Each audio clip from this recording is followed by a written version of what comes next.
Kool és a Gang friss albumának első slágerlistás ritmusával búcsúzunk mára a kedves hallgatóinktól. Egyenesen előre, tehát előre, Kool és a Gang.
A naptárra pillantva, az idén ez az utolsó Csak fiataloknak műsor.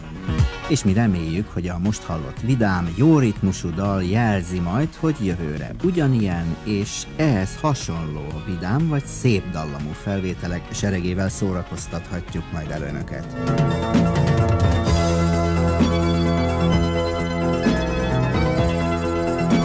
Ezt szeretné stábunk valamennyi tagja.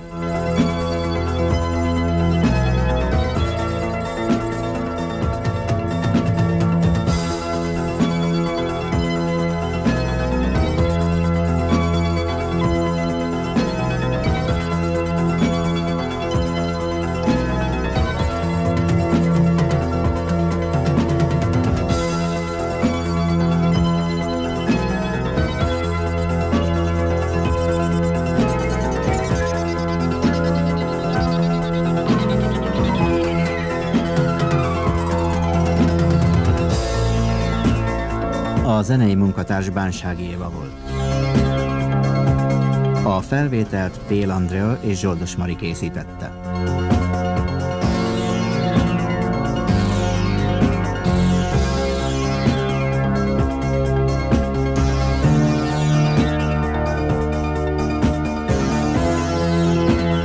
A viszonthallásra 1984-ben.